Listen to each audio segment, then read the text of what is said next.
Hello students, today we are going to discuss about education loan. And now college admissions are running for admission 2026 year. Okay, तो अभी बहुत सारे बच्चों ने मतलब नीट की एग्ज़ाम दी है,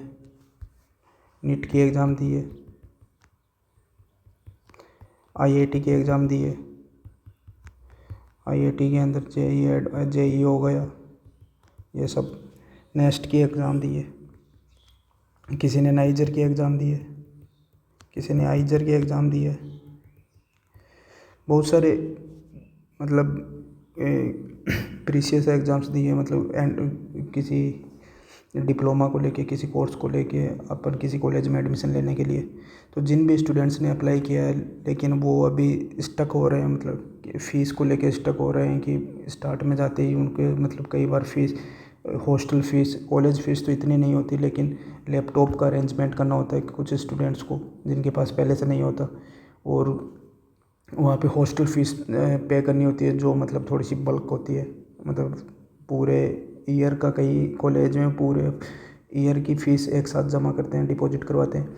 कई कॉलेजेस में some colleges are able to semester wise to take fees.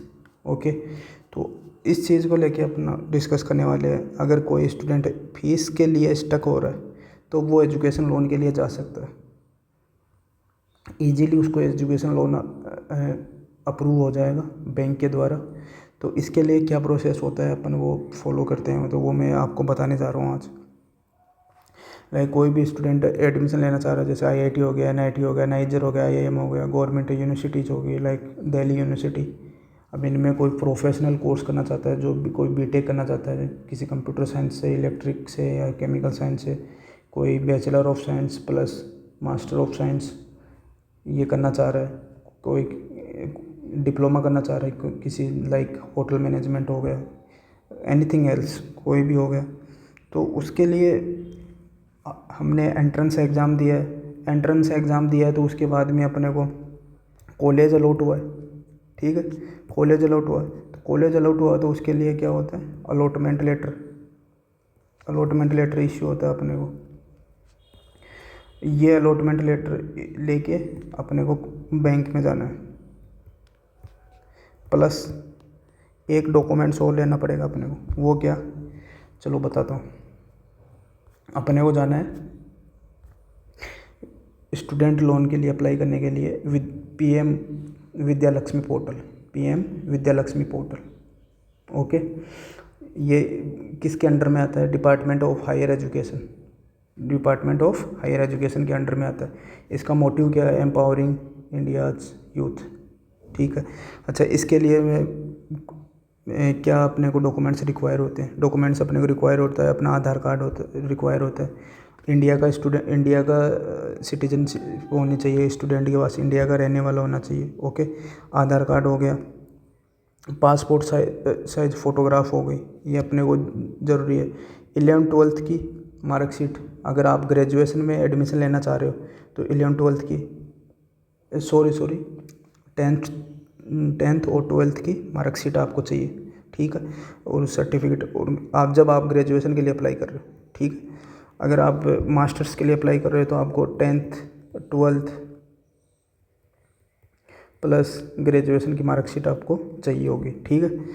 अच्छा, अभी अपन इसके अंदर फिर अपन को और क्या चाहिए, एक एडमिशन लेटर चाहिए या ऑफर लेटर चाहिए अपने को कॉलेज से जो मिला है, ठीक है।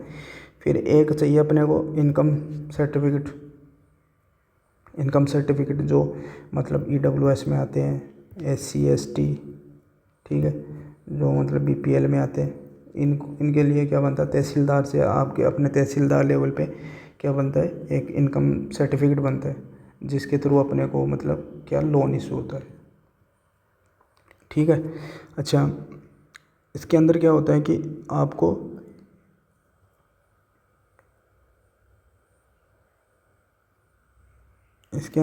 लोन इशू होगा ये देखो PM विद्यालक्ष्मी स्कीम के थ्रू क्या होता है, इसके अंदर वो 1049 मतलब 1049 क्वालिटी हायर एजुकेशन इंस्टीट्यूट्स को शामिल किया गया है। ठीक है।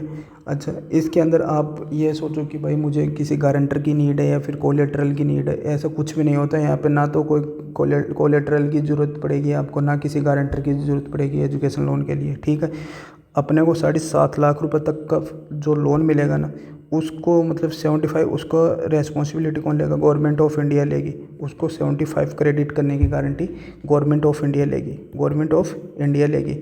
25% का क्रेडिट कौन करेगा? बैंक करेगा। ठीक है। आप किसी भी बैंक में आप जब विद्या लक्ष्मी पोर्टल पे अप्लाई करोगे तो फिर आपको आपके जो भी नियरेस्ट बैंक है, SBI हो गया, PNB हो गया, ऐसे किसी भी XYZ किसी भी बैंक में जाके आप उसको चूज़ कर सकते हो। जब PM विद्या लक्ष्मी पोर्टल पे आप अप्लाई करोगे तो आपके पास एक वो इंटरफेस आएगा, आपको उससे जो भी डिटेल्स मांगेगा वहाँ पे ऑप्शन देगा कि आप कौन से आपके नियरेस्ट वो ब्रांच चूज़ करना चाह रहे हो, कहाँ से ले रहे हो। अदरवाइज़ आप ये यहाँ पे अप्लाई करके आप अपनी कॉलेज के अंदर बैंक होता है, कॉलेज के अंदर बैंक होता है, कोई भी बैंक जो भी बैंक है उस बैंक में जाके आप अपना ये अप्लाई किया हुआ लेटर उनको दीजिए और वो आपको एजुकेशन लोन इश्यू कर देंगे। ठीक है। इसमें क्या होता है, फुल इंटरेस्ट सबवेंचर। जब अपन 4.5 लाख तक का लोन लेते हैं, ठीक है, तो अपने को जिनकी फैमिली ये क्या बोल रहे, जिनकी फैमिली इनकम 4.5 लाख तक का होती है, ठीक है, उनको एकदम फ्री फुल ऑफ, उनको कोई इंटरेस्ट नहीं लगेगा, कोई इंटरेस्ट नहीं लगेगा उनको, 0 इंटरेस्ट। ठीक है। Up to 10 lakh. ओके। अभी इसके अंदर क्या होता है, और यहाँ पे इंटरेस्ट रेट दिखा रखा है, मतलब 3% इंटरेस्ट रेट।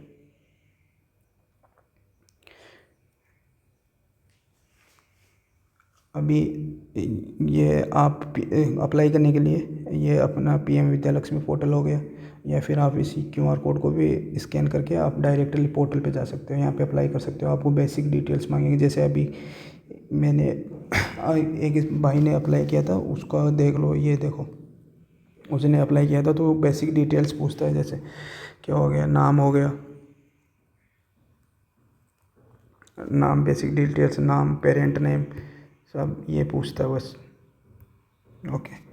ये पूछता, डेट ऑफ बर्थ हो गई, ये सब क्या होता है, टेंथ की डिटेल्स हो गई, 12th की डिटेल्स हो गई, कहाँ से स्कूल किया आपने, कहाँ से किया। अच्छा, एक बात ज़रूर याद रखना है इसके अंदर, आपके साथ बेसिक डिटेल्स लेगा, एक बात ज़रूर याद रखना है इसके अंदर, आपके पास पैन कार्ड होना चाहिए।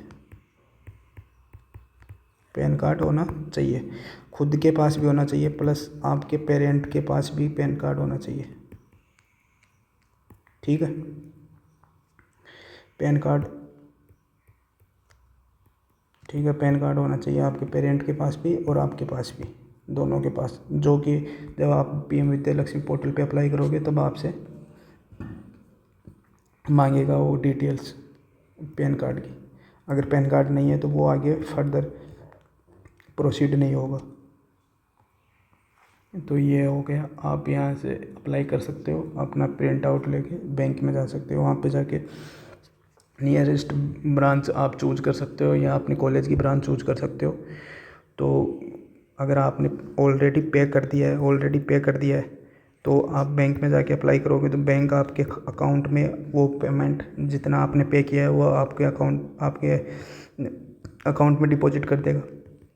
अगर आपने अभी तक पे नहीं किया है तो वो जो पेमेंट है वो सीधा बैंक कहाँ पे डालेगा, आपके कॉलेज के अकाउंट में डालेगा।